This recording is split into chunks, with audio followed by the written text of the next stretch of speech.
Bismillahirrahmanirrahim. Assalamualaikum warahmatullahi wabarakatuh. Semoga kita masih diberikan kesehatan oleh Allah Subhanahu wa taala di tengah pandemi ini, dan juga kita akan menyukseskan program pemerintah yaitu dengan tetap di rumah saja. Ya, di video kali ini saya dan kawan-kawan saya akan memberikan materi pada kawan-kawan sekalian, di mana materi ini adalah aspek-aspek perbankan syariah. Namun sebelum itu saya akan memperkenalkan terlebih dahulu dari kelompok saya. Yang pertama adalah saya yang akan membacakan materi pertama. Nama saya Dahar Mawansa, NIM saya 180 2010 2016. Dan selanjutnya ada kawan saya yang akan menyebutkan materi tersebut, yaitu Salman. Selanjutnya Dila dan Nala. Dan terakhir untuk materi kita adalah Abdul Nasir. Ya, langsung saja untuk materi pertama yang akan saya bawakan di sini adalah pengertian bank terlebih dahulu. Jadi, jika kita berbicara mengenai pengertian bank pada awalnya terbentuk dari penyimpanan harta atau perniagaan dari para saudagar. Pada saat itu, kekhawatiran untuk menyimpan barang berupa modal keuntungan diperoleh dalam perniagaan itu harus disimpan dengan cara paling aman dan terpercaya.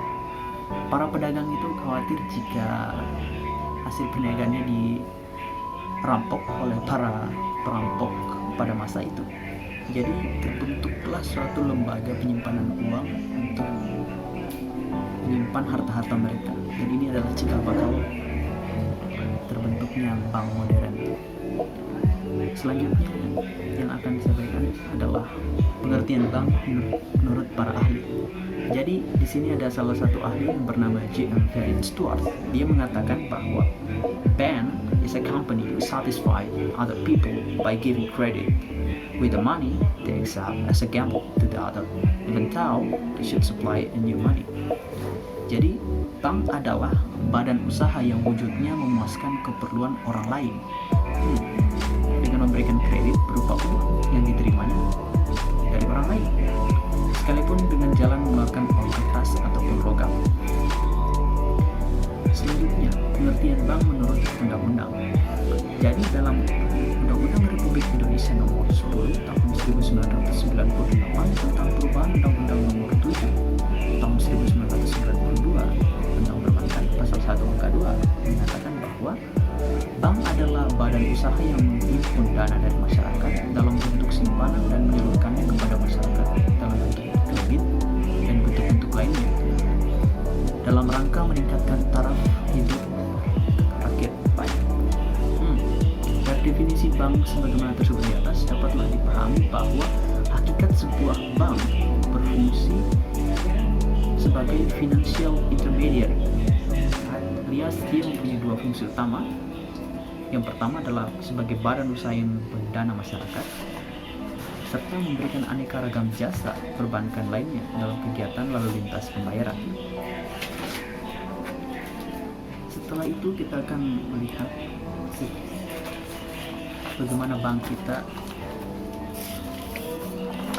nasional kita ada di Indonesia. Yang pertama, sejarah perbankan. Yang pertama itu adalah sebelum kemerdekaan. Pada saat kongsi dagang perusahaan Hindia Timur Belanda bernama Verenigde Oost-Indische Compagnie atau VOC didirikan 1602 berkuasa di daerah jajahan hampir selama 2 abad lamanya. Dia mendirikan bank bernama The Bank van Diening yang selanjutnya menjadi The Bank van Embank van Diening pada 1752. Jadi cikal bakal bank ini adalah dari para kolonisasi dari Belanda sendiri, dari Indonesia sendiri yang membuat bank tersebut. Selanjutnya setelah kemerdekaan tumbuh semakin maju pesatnya bank ini membuat pemerintah Republik Indonesia menasionalisasi The Javaanse Bank atau DJB yang didirikan oleh pemerintah Hindia Belanda pada tahun 1928. DJB ini dinasionalisasi dan menjadi bank sentral bagi Republik Indonesia Serikat atau RIS. Ini merupakan Republik Serikat atau status bank sentral terus bertahan hingga kemudian RIS berubah bentuk menjadi Republik Indonesia kembali. Pada masa awal kemerdekaan juga terbentuk beberapa bank, antara lain Bank Negara Indonesia atau BNI 1946, Bank Surakarta Maskapai Andil Makmur atau MAI yang berada di Solo, Bank Dagang Nasional atau BDNI pada tahun 1946 di Medan, dan Indonesian Banking Corporation 1947 di Yogyakarta, dan masih banyak lainnya. Nah, setelah ini kawan saya akan melanjutkan materi di bab 2, yaitu kedudukan bank syariah dalam sistem perbankan di Indonesia. Ya, sekian dari saya. Wassalamualaikum warahmatullahi wabarakatuh. Kepada kawan saya Salman, silakan. Saya akan menjelaskan bab 3, prinsip-prinsip hukum perbankan syariah. Yang pertama yaitu asas demokrasi ekonomi. Demokrasi ekonomi adalah asas yang fundamental pada perekonomian ini, sehingga disebabkan secara khusus dalam Undang-Undang 1940 dalam bab tentang perekonomian nasional. Dasar hukum pengaturan tentang perbankan, asas demokrasi dalam sistem perbankan nasional yaitu Undang-Undang Republik Indonesia Nomor 10 Tahun 1998 tentang perubahan atas Undang-Undang Republik Indonesia Nomor 7 Tahun 1992 tentang perbankan dan Undang-Undang Republik Indonesia Nomor 21 Tahun 2008 tentang perubahan syariah, tentang perbankan syariah. Yang selanjutnya adalah prinsip syariah. Kegiatan usaha yang dijalankan dalam prinsip syariah adalah segala bentuk usaha bank syariah yang tidak mengandung unsur riba, maisir, garah, haram. Yang selanjutnya adalah prinsip kehati-hatian bank. Prinsip kehati-hatian bank yaitu pedoman pengelolaan bank yang wajib dianut guna mewujudkan perbankan yang sehat, kuat, dan efisien sesuai dengan ketentuan peraturan undang-undang. Terus selanjutnya adalah prinsip mengenal nasabah. Prinsip mengenal nasabah adalah prinsip yang diterapkan oleh bank syariah sebagai pedoman untuk mengenal dan mengetahui identitas nasabah dan memantau kegiatan transaksi nasabah, termasuk melaporkan transaksi mencurigakan yang terjadi di bank syariah kepada PPATK. Yang selanjutnya adalah prinsip kepercayaan. Prinsip kepercayaan adalah suatu prinsip yang melandasi terjalinnya hubungan hukum antara bank syariah dan para nasabah. Dasar hukum prinsip kepercayaan diatur dalam pasal 29 ayat 2 Undang-Undang Republik Indonesia Nomor 10 Tahun 1998 tentang perubahan atas Undang-Undang Republik Indonesia Nomor 7 Tahun 1992 tentang perbankan. Yang selanjutnya adalah prinsip kerahasiaan. Bismillahirrahmanirrahim. Assalamualaikum warahmatullahi wabarakatuh. Perkenalkan, nama saya Nur Fadila, NIM 18.0 2010-2022. Di sini saya akan melanjutkan materi dari saudara saya, yaitu Salman.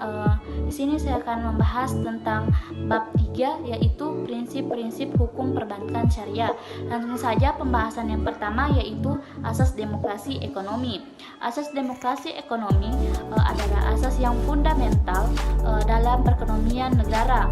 Betapa pentingnya asas demokrasi ekonomi ini sehingga disebutkan secara khusus dalam Undang-Undang Dasar 1945. Asas demokrasi ekonomi dalam kegiatan perekonomian nasional mengandung nilai-nilai. Yang pertama, keadilan; kedua, pemerataan; ketiga, kebersamaan; keempat, efisien berkeadilan; kelima, berkelanjutan, keenam berwawasan lingkungan, ketujuh kemandirian, kedelapan keseimbangan, kemajuan dan kesatuan ekonomi nasional. Selanjutnya prinsip syariah. Di sini bank syariah adalah bank yang menjalankan kegiatan usahanya berdasarkan prinsip syariah. Jadi di sini prinsip syariah adalah prinsip hukum Islam dalam kegiatan perbankan berdasarkan fatwa yang dikeluarkan oleh lembaga yang memiliki kewenangan dalam penetapan fatwa di bidang syariah. Selanjutnya, prinsip kehati-hatian bank. Di sini adalah pedoman pengelolaan bank yang wajib dianut guna mewujudkan perbankan yang sehat, kuat, dan efisien sesuai dengan peraturan perundang-undangannya. Selanjutnya, prinsip mengenai nasabah. Di sini adalah prinsip yang diterapkan oleh bank syariah sebagai pedoman untuk mengenal dan mengetahui identitas nasabah dan memantau kegiatan transaksi nasabah yang termasuk melaporkan transaksi mencurigakan yang terjadi di bank. Selanjutnya, prinsip kepercayaan. Di sini prinsip kepercayaan adalah yang melandasi terjadinya hubungan hukum antara bank syariah dan nasabahnya. Selanjutnya, prinsip kerahasiaan. Di sini rahasia bank adalah segala sesuatu yang berhubungan dengan keterangan mengenai nasabah, penyimpan, dan simpanannya. Itulah tadi materi yang saya sampaikan. Selanjutnya materi yang akan dibawakan oleh saudari saya yaitu Nikmat Nurlaila. Bismillahirrahmanirrahim. Assalamualaikum warahmatullahi wabarakatuh. Perkenalkan, nama saya Nikmat Nurlaila, NIM 18020102032. Baiklah, saya akan melanjutkan materi dari saudari Nurfadila. Di sini saya akan membahas tentang bab 4, yaitu akad-akad dan produk-produk perbankan syariah. Pengertian akad. Pengertian akad dapat diartikan sebagai sebuah ikatan hukum dalam bentuk tertentu yang lahir dari kesepakatan tanpa paksaan yang dilakukan oleh dua orang atau lebih, yang disebut para pihak dan melahirkan hak dan kewajiban bagi masing-masing pihak. Selanjutnya, jenis-jenis akad syariah. Yang pertama, akad wadiah adalah perjanjian penitipan dana atau barang dari pemilik kepada penyimpan dana atau barang dengan kewajiban bagi pihak yang menyimpan untuk mengembalikan dana atau barang titipan sewaktu-waktu. Yang kedua, akad mudharabah.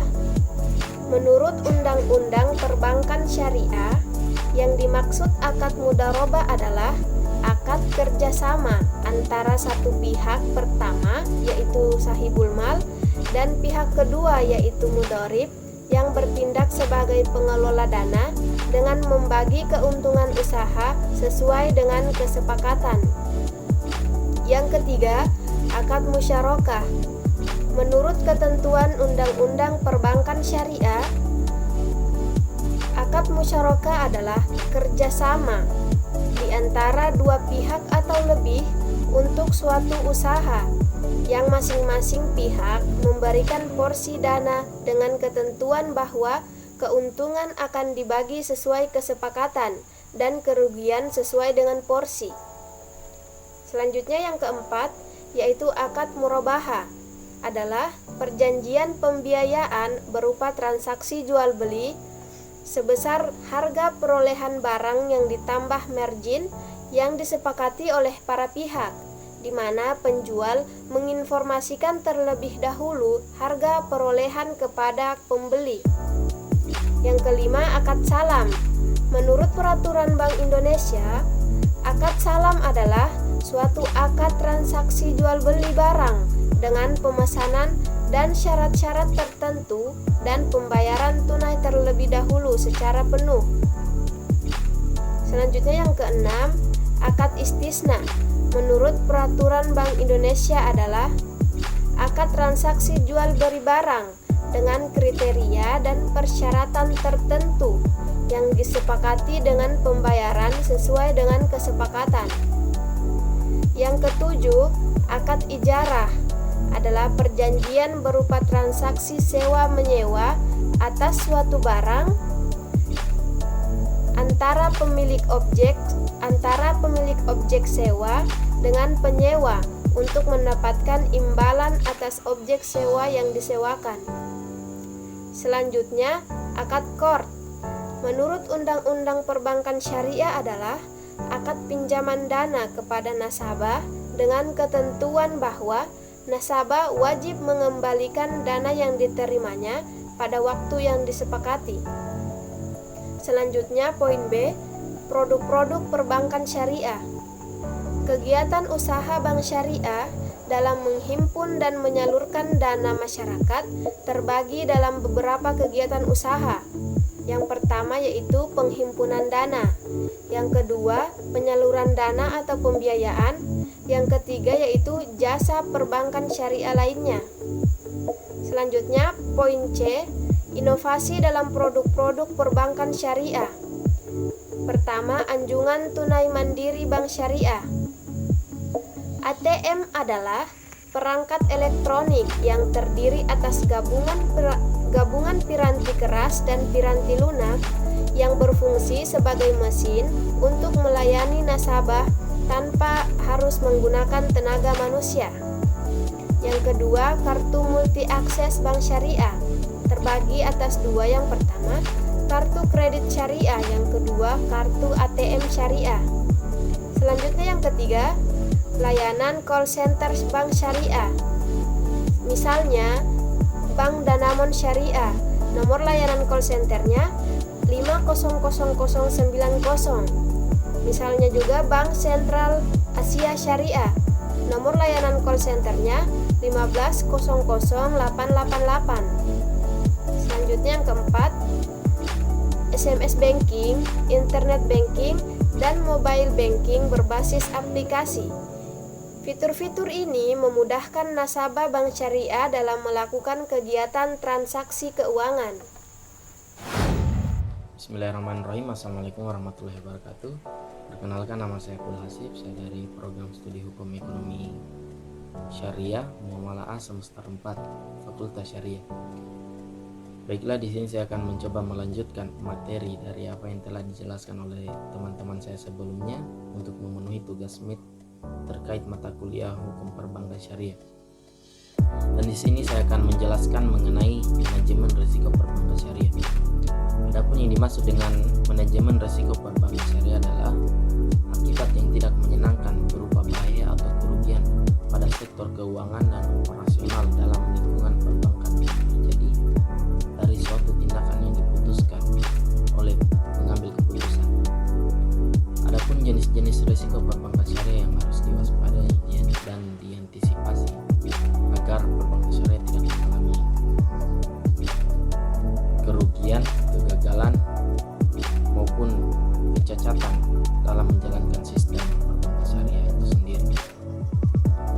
Adapun jenis-jenis risiko yang dimaksud adalah pertama, risiko pembiayaan, yaitu risiko yang timbul sebagai akibat dari kegagalan pihak debitur dalam memenuhi kewajibannya sesuai akad yang disepakati.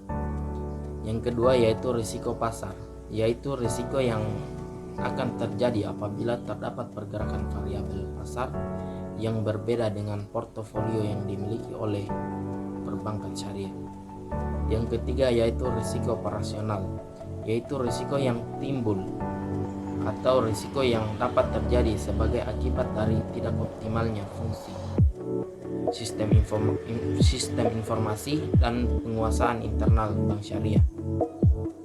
Yang keempat yaitu risiko hukum, yaitu risiko yang diakibatkan oleh lembaga aspek yuridis perbankan syariah yang kurang memadai dan kurang ketat.